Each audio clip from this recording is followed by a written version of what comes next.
Vamos orar? Senhor Deus,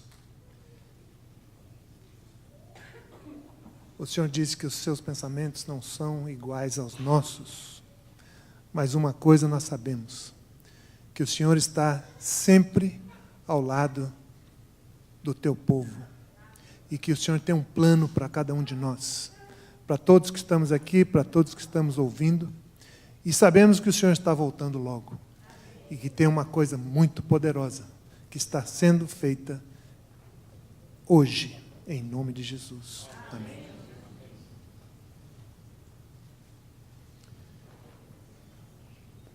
A Bíblia diz assim, que aonde abundou o pecado,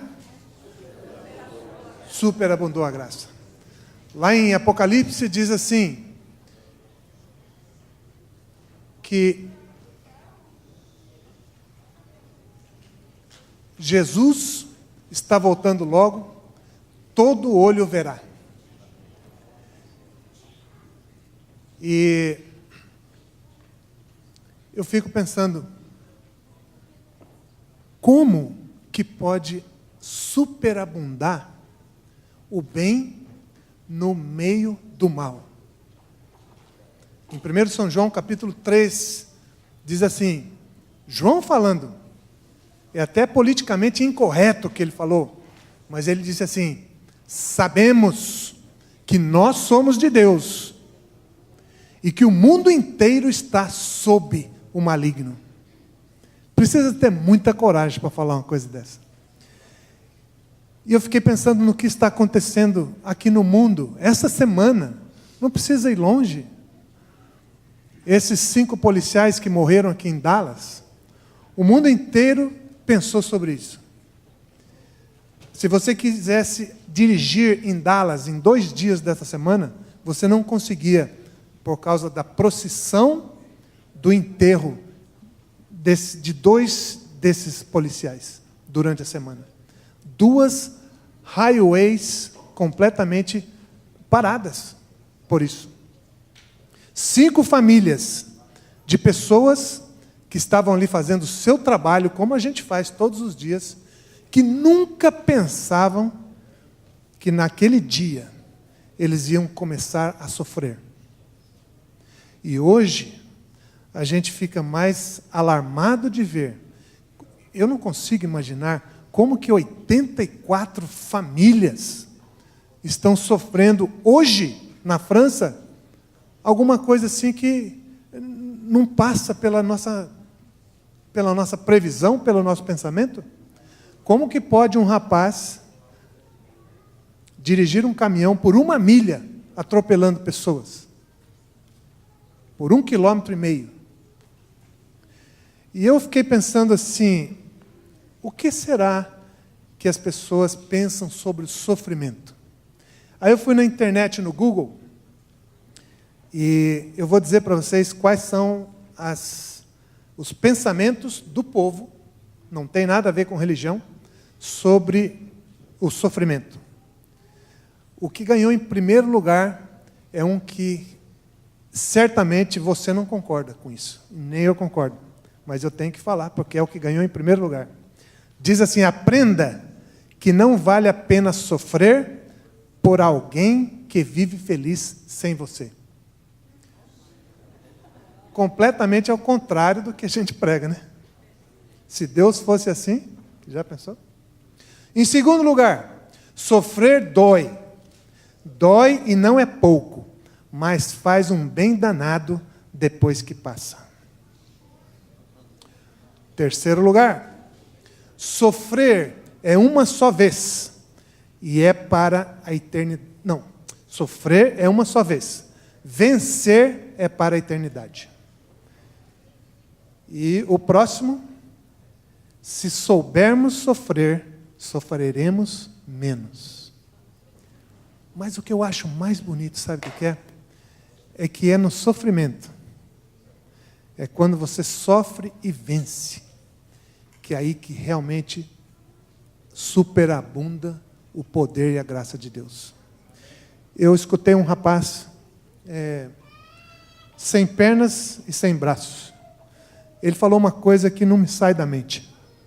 Ele falou assim: quando você pede por um milagre, e o milagre não acontece na sua vida, aí é porque é você que é um milagre de Deus. Você quer ver o poder de Deus? Olha uma pessoa que está sofrendo, e ela continua na fé. Ela continua satisfeita na vida. Você acha que é possível isso? Da onde que vem o sofrimento? E eu fui na internet novamente. E aqui o resultado da pesquisa diz que nós sofremos mais por 4 coisas. Primeiro, pelas nossas atitudes. Segundo, por enfermidades físicas. Depois, por problemas familiares. E o quarto é o que eu acho mais importante para a gente tomar conta. Nós sofremos por nossas escolhas. Eu quero meditar com vocês em 2 pessoas que sofreram muito. Um não teve nada a ver com a escolha dele. O sofrimento dele veio totalmente involuntário da parte dele ou da família dele. E o outro foi por escolha própria. E esse primeiro que eu quero mostrar para vocês, o vídeo, os pais eram da Sérvia, se mudaram para a Austrália. O pai era pastor e esse menino nasceu na Austrália. Só que ele nasceu sem pernas e sem braços. O nome dele é Nick. E com 8 anos de idade, ele perguntava todos os dias: por que o meu irmão e a minha irmã nasceram com pernas e braços e eu não? Por que eu vou na igreja e eu canto na igreja sobre o poder de Deus, sobre o amor de Deus? E Senhor, eu quero servir o Senhor, mas eu não vou fazer isso, eu não vou me entregar enquanto o Senhor não falar para mim. Por quê? Por que eu sou assim? Aos 8 anos de idade, ele tentou se matar na banheira, 10 centímetros de água. Ele virou para lá, virou para cá, e ele não conseguiu se matar. Sabe por quê? Porque ele ficou pensando como que os pais dele iam sofrer. E ele não teve coragem. E depois ele se mudou para a Califórnia. Ele mora aqui na Califórnia. E no final da história a gente vê ele casado com uma moça bonita, com 2 filhos que têm braços e têm perna. E eu fico imaginando, o que tem na vida desse rapaz? Qual foi o segredo para ele passar por um sofrimento desse jeito e fazer o que ele faz hoje? Ele vai repetir algumas palavras da Bíblia. E preste atenção, veja se você consegue captar. Qual é o segredo? O que motiva, o que dá poder e força para esse rapaz passar pelo que ele passa até hoje?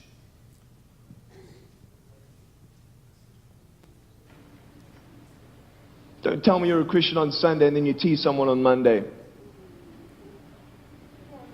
Don't find your identity in other people, find your identity in your Creator. Nick, you're not good enough. That's false.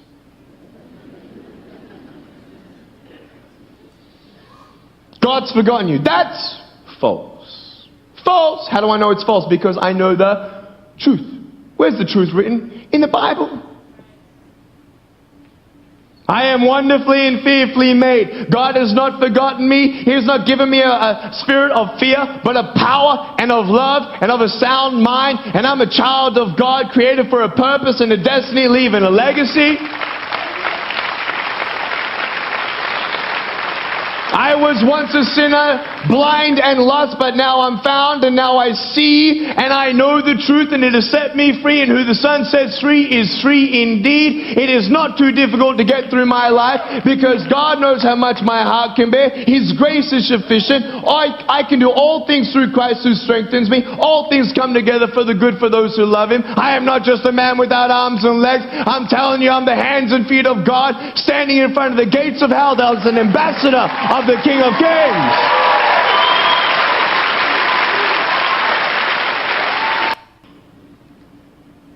You say you have faith in what? In what? But do you pray more than 5 minutes a day? Do you? Are you ready to let God move? Well, I'm disabled.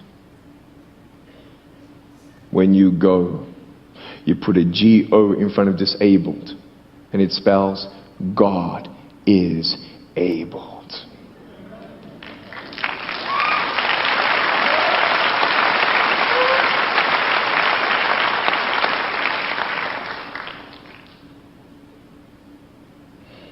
Stephanie, can you come up here, please?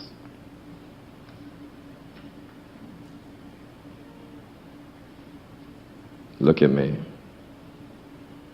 I want you to see something beautiful. Are you ready? Get my head, please. There we go. You ready? There it is. Everybody say 3, 2, 1.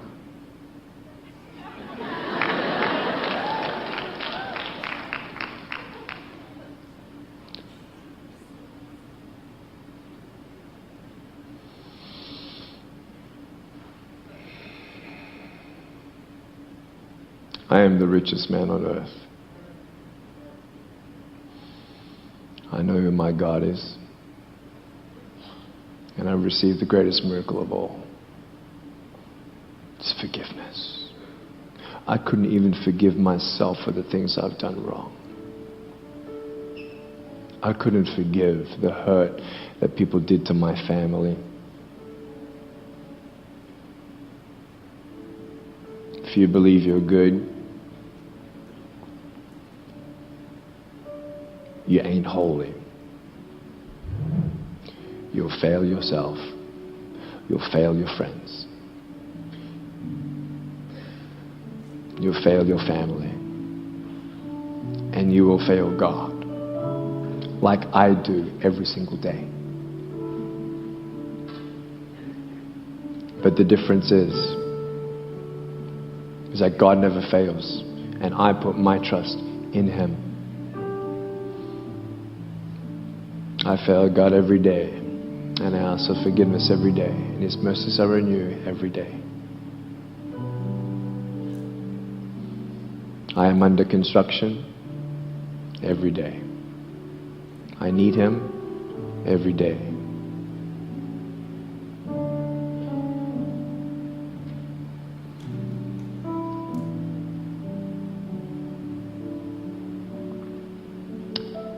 Two years ago in Anaheim, I met a little boy with no arms, no legs in the church.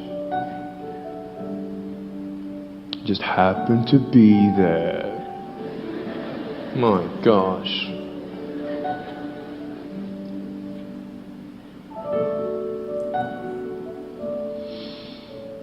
His mother came and hugged me and she said, "Nick, when I first hugged you, it felt like I was hugging my son 24 years later. He has no arms, he has no legs, and he has a foot just like mine. Doctors don't know why he was born that way." When God doesn't give you a miracle, you are a miracle of God. I was in the UCLA hospital visiting a 14-year-old girl.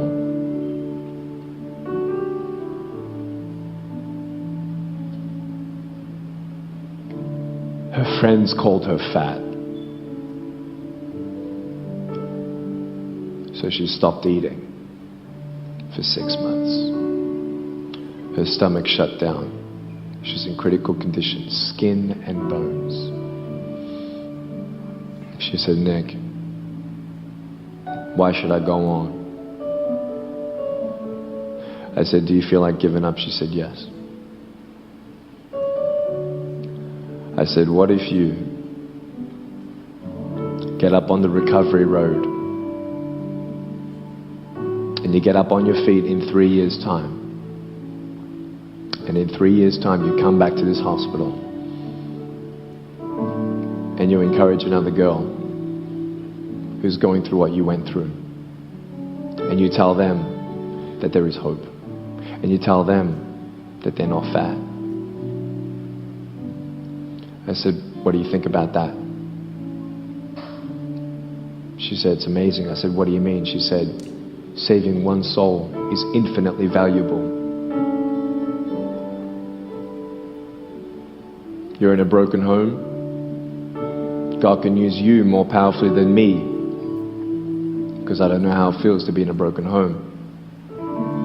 You can encourage somebody else who has no father, who has no mother.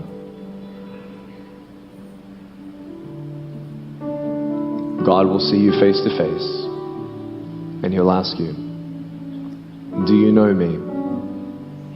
And who'd you bring?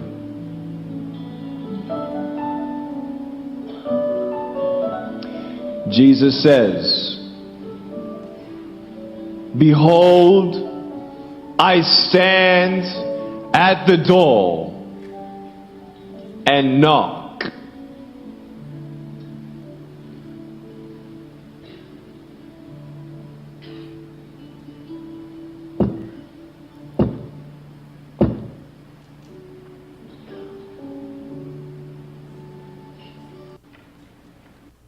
Jesus está batendo aí na sua porta.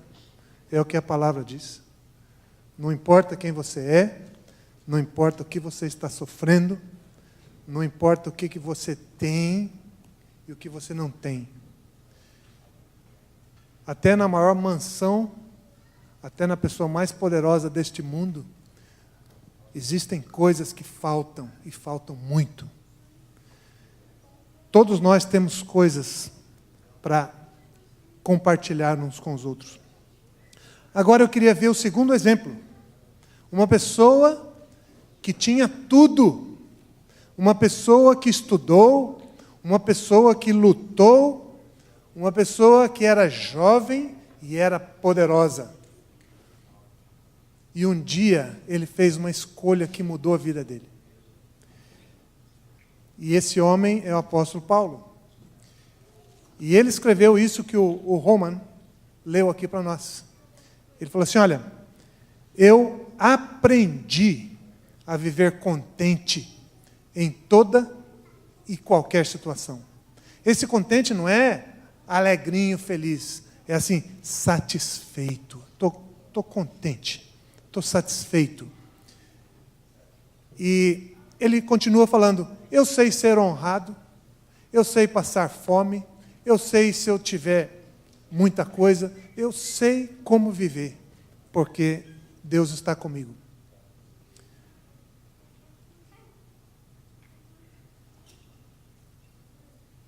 Uma pessoa que escolheu viver ao lado de Cristo, e por isso, dali para frente, ele parou de ser respeitado, ele perdeu o emprego, ele não tinha mais salário, ele não teve alguém para compartilhar a vida com ele, só.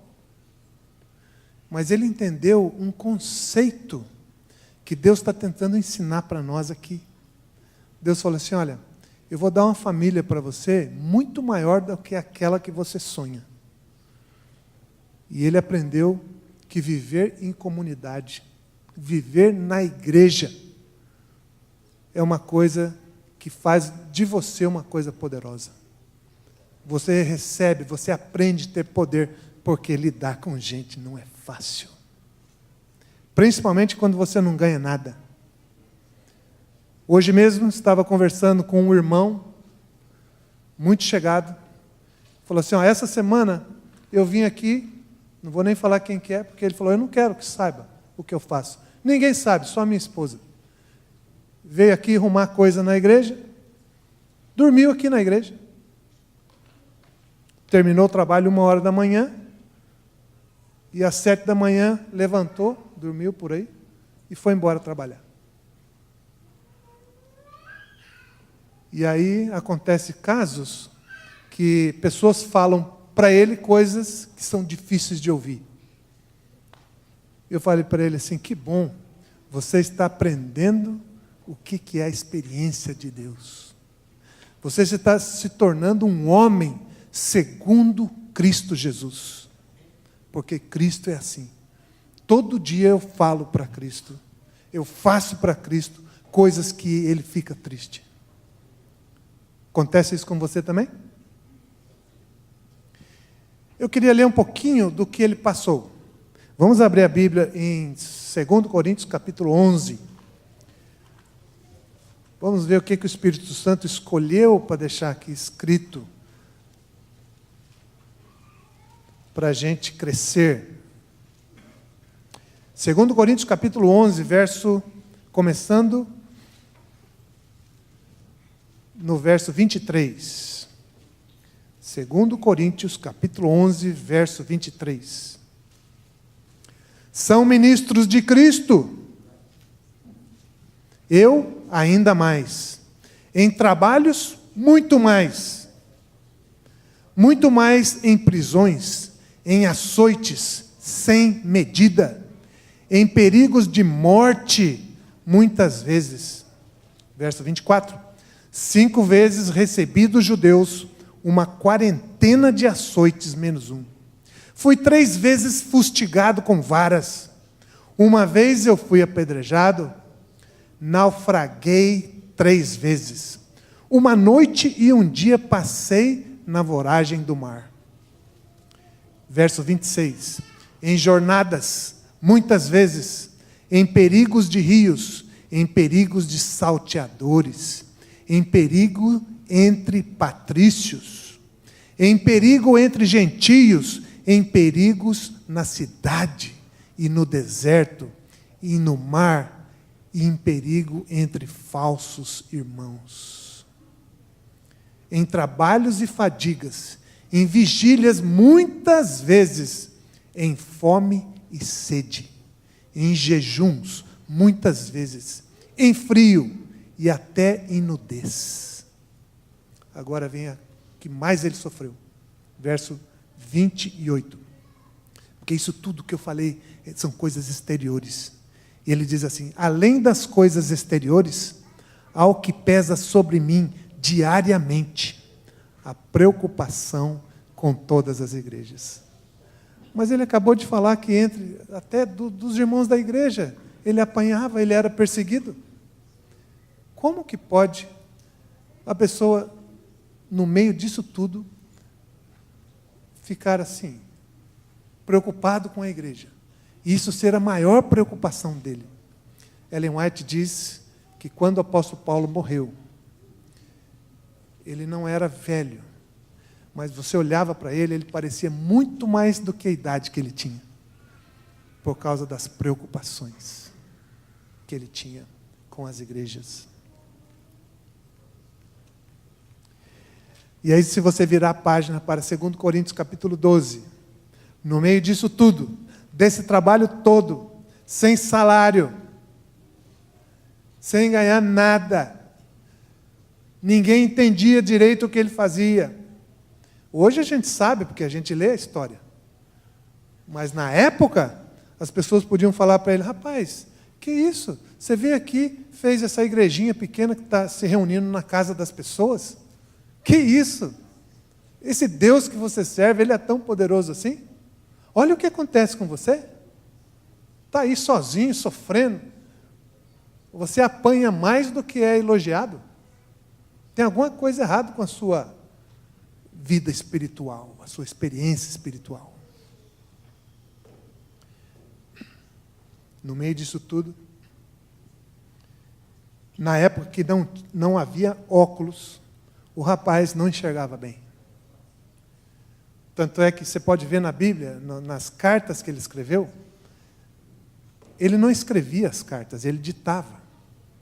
Algumas cartas, no finalzinho do livro da Bíblia, ele falava assim, essa parte eu estou escrevendo com meus próprios punhos, olha as letras grandes. E ele, no capítulo 12, no verso 7. Ele diz assim: e para que eu não me envaidecesse com a grandeza das revelações, foi-me colocado um espinho na carne, mensageiro de Satanás para me esbofetear, para que eu não fique exaltado. Por causa disso, 3 vezes eu pedi ao Senhor que o afastasse de mim. Então ele, o Senhor, me disse: a minha graça te basta, porque o poder se aperfeiçoa na fraqueza. De boa vontade, pois, mais me gloriarei nas fraquezas, para que sobre mim repouse o poder de Cristo. Aqui está o poder de Cristo. Depois ele diz, verso 10: pelo que sinto prazer nas fraquezas, nas injúrias, nas necessidades, nas perseguições, nas angústias por amor de Cristo. Porque quando eu sou fraco, é aí que eu sou forte. Tem alguém aqui passando por essa experiência? Sentindo que você é fraco?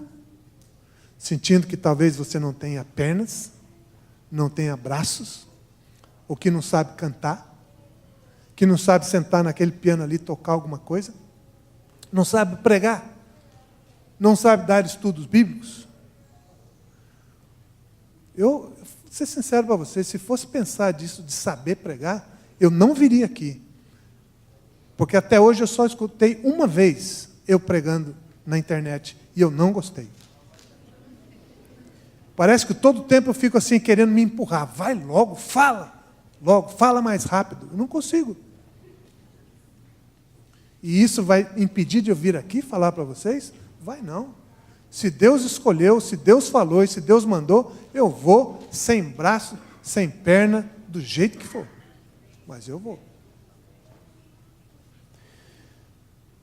Jesus, ele disse assim, São João capítulo 6, no verso 63, ele falou assim: as palavras que eu vos digo são espírito e são verdade. As palavras que eu digo. Isso que é espírito, isso que é vida.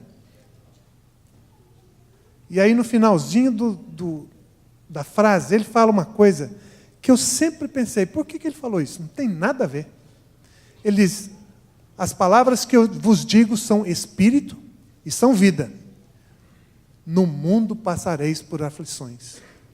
O que tem a ver aflição com as palavras? E aqui eu me lembrei de uma história do aquele rapaz Isaac Newton. Vocês ouviram falar desse rapaz, né? Mas na infância dele, ele estudava numa escola pública. E um dia ele estava lá esperando, essa história está na lição da escola sabatina. Ele esperava pelo diretor, e o diretor chegou para ele e falou assim: Isaac, aqui está uma cartinha para você entregar para sua mãe. Não abra. E ele saiu e foi para casa. Quando chegou em casa, deu a carta para a mãe leu, a mãe olhou para ele, e ele, menino, olhou para a mãe assim: o que está escrito aí? A mãe disse assim: está escrito aqui o seguinte, que você é tão inteligente, que não dá mais para você estudar naquela escola, porque os outros não conseguem acompanhar você.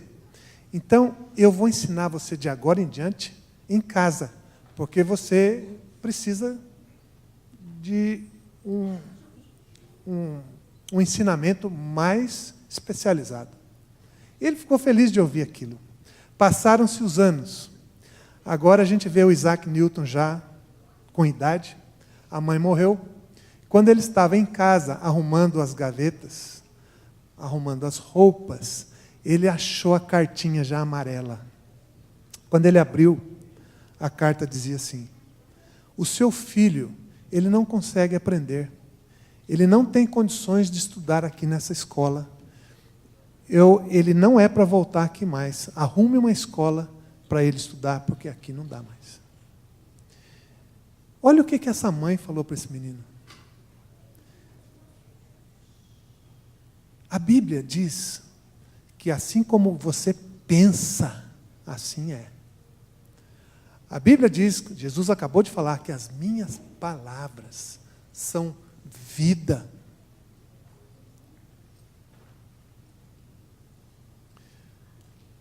Vocês viram o que fez diferença na vida desse rapaz, Nick? Aqueles versos bíblicos que ele repetiu ali. Ele, na situação que ele estava, ele acreditou aquilo que fala em Salmos. Eu fui feito de maneira maravilhosa. Eu sou filho de Deus. Deus não esqueceu de mim. Deus está ao meu lado. Eu sou embaixador de Cristo. E eu fico nas portas do inferno como representante de Cristo e ajudando pessoas a não entrar por ali. Sem braço e sem pernas. O apóstolo Paulo, as palavras que ele fala,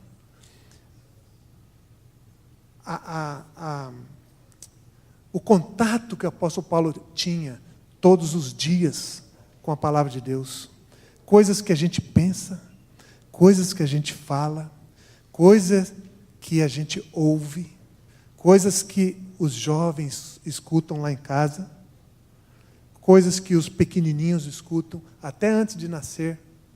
Isso tudo, como diz a minha filha lá no Brasil, vai internalizando dentro de nós e vai fazendo quem a gente é. As palavras.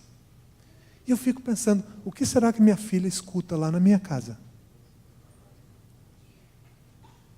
Eu falo palavras de fé? Quando eu canto coisa que edifica? Eu já vi história aqui nessa igreja de gente que canta enquanto está trabalhando. Canta o tempo todo. O Gessé um dia parou de cantar, num dia, porque estava triste. O filho dele falou, pai, por que você não está cantando hoje? Ele nem imaginava, o pai nem imaginava que o filho estava ouvindo ele cantar. Por isso, gente, que nós precisamos ter cuidado com as coisas que nos cercam. Lá em Hebreus, capítulo 4, no verso 8, dá uma dica interessante para nós. E acho que a primeira vez que eu li isso aqui, eu pensei assim, isso aqui é muito exagerado, é muito radical, não dá para fazer. Eu falei que era onde em Hebreus? Hã? Não é, Filipenses. Eu errei. Filipenses, capítulo 4, verso 8. Finalmente, meus irmãos, tudo que é verdadeiro, tudo que é respeitável, tudo que é justo, tudo que é puro, tudo que é amável, tudo em que há boa fama, se há alguma virtude, se há algum louvor, seja isso o que ocupe o vosso pensamento. Assim como você pensa, assim é. Eu sei que você passa uma tentação terrível, como eu, de escutar o noticiário. Mas eu pergunto para você, está de acordo com esse verso aqui? Lá em Salmos 101, no verso 3, tem um verso que eu ouvi há 20 anos atrás e eu nunca mais esqueci dele. O pastor pregou lá na central de Dallas e eu fiquei tão comovido com o que ele pregou, e eu era ancião da igreja. E quando ele fez o apelo lá na frente, você que está sofrendo, e você que entendeu que Deus falou com você hoje, você vem aqui na frente. Eu fui sozinho. Eu acho que o pessoal da igreja olhou e falou assim, nossa, o nosso ancião, ele está passando momentos difíceis. Aí eu fui lá.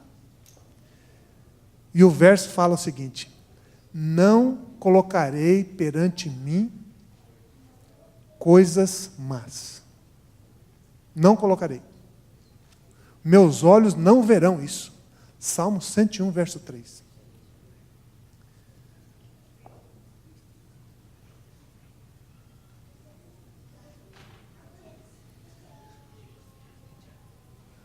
Se você quiser estar exposto ao mal, ao que está acontecendo neste mundo, tem programas de televisão dos que fazem mais sucesso, que são, eles chamam de programas de realidade. Sexo, violência, mentira, está tudo ali. E é o que dá dinheiro hoje. Lá em 2 Timóteo, eu queria ler mais esse verso com vocês, porque isso está acontecendo hoje. Eu me lembro um dia, andando nas ruas de Highland Park, eu e o meu amigo Romildo, os dois melhores entregadores de panfletos da Domino's Pizza. E a gente era tão feliz porque era tarde, e a gente fazia isso conversando o tempo todo. Imagina, no meio de um bairro rico, dois rapazes com o uniforme da Domino's conversando, andando pelo meio da rua. E o Romildo falou assim, foi na época do Collor. Lembra, Romildo? O Romildo falou assim, agora o Brasil vai. Oh, thank you. Ele já começou, viu? Está entendendo a mensagem.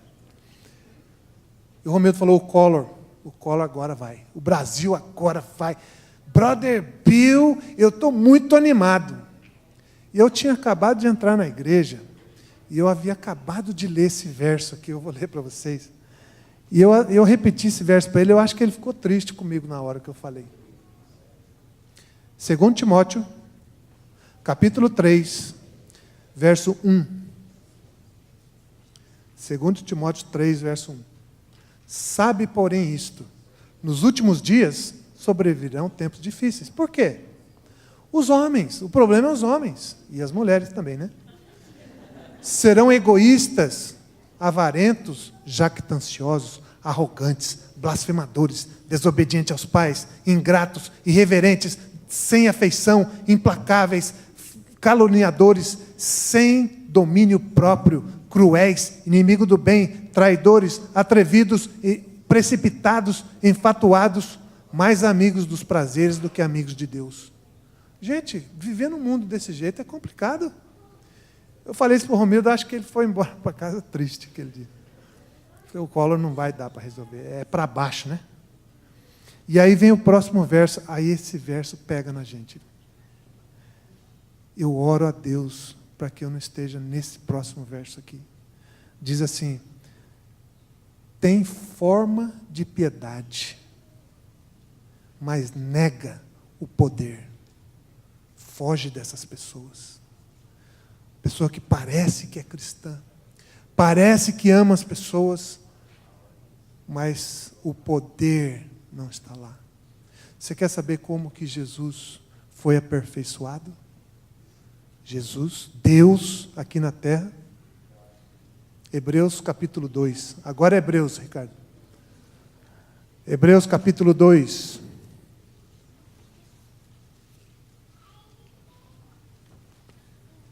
Verso 10. Convinha que aquele por cuja causa e por quem todas as coisas existem, conduzindo muitos filhos à glória, que é Deus, aperfeiçoasse por meio de sofrimento o autor da salvação deles. Jesus, Deus na carne, Deus na terra. A Bíblia diz, eu não entendo isso, que ele foi aperfeiçoado por meio de sofrimentos para poder salvar os outros. É a única pessoa que ele pode falar assim, em mim não tem pecado. E é a pessoa que, quando estava sendo crucificada, falou, Pai, perdoa, porque eles não sabem o que fazem. Oh, gente, é difícil fazer isso, né? Para quem é calmo, ainda é fácil. Mais fácil. Mas para quem não é calmo, a pessoa olha assim e fala: poxa, você não sabe como é difícil.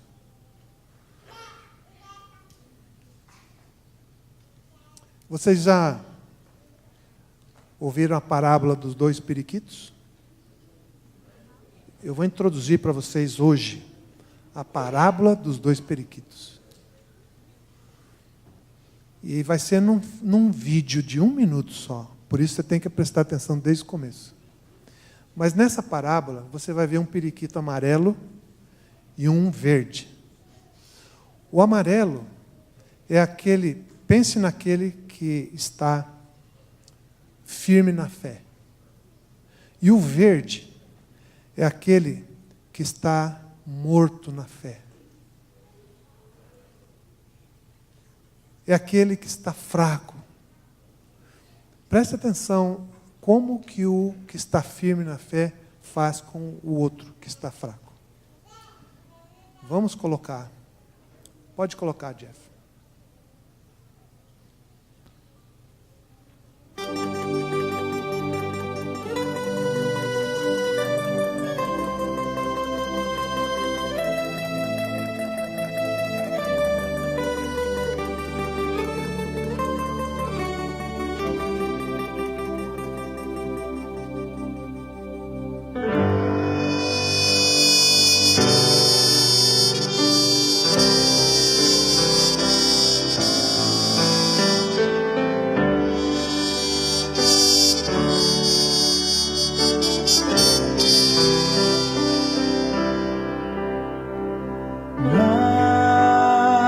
Mais perto quero estar, meu Deus, de ti,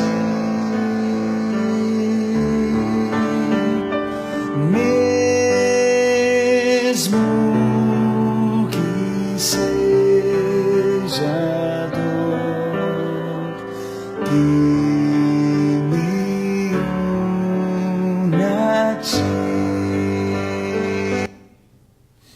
Tem pessoas do seu lado, na sua casa, na sua escola ou no seu trabalho, que eles precisam ouvir isso. Precisam, como o apóstolo Paulo, como o Nick, ouvir aquelas palavras de Jesus. Eu não me esqueci de ti. Eu amo você, não importa como você é. Amar em casa, quando tudo está bem, é muito gostoso. Mas amar em casa, quando as coisas não estão bem, aí é só com o poder de Deus. Amar na igreja, quando as coisas são difíceis, quando aquele irmão ou aquela irmã é difícil, é só com o poder do Espírito Santo no batismo diário.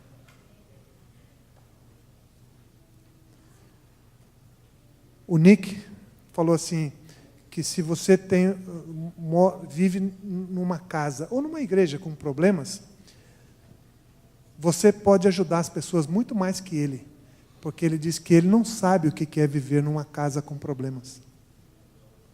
Mas tem gente que no meio dos problemas, no meio do sofrimento, a pessoa recebe o poder de Deus para viver contente e satisfeita.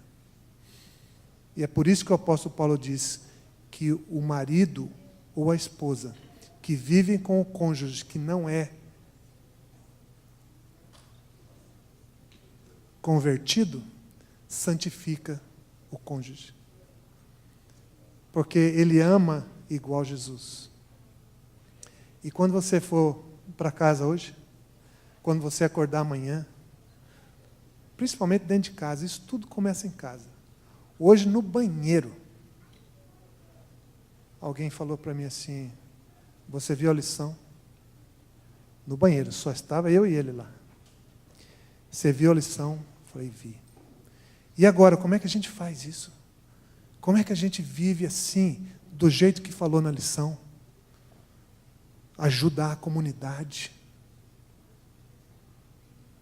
pensei, puxa, que gostoso. Conversar isso até no banheiro é bom demais. É sinal que esse irmão está pensando nas coisas de Deus toda hora, todo dia. Eu falei, amém.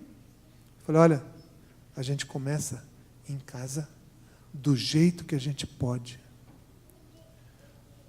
Não precisa sair por aí já pela comunidade fazendo bem, não. Faça o bem no seu trabalho. Você está ganhando para isso?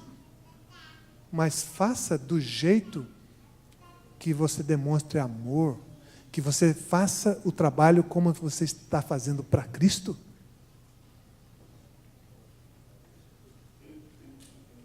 Essa é a maneira de começar. Essa é a maneira de ir adquirindo poder. A onda começa aqui, daí ela vai aumentando, aumentando, e só Deus sabe aonde que ela pode ir. O universo está olhando para você. A sua família está olhando para você. A sua igreja está olhando para você.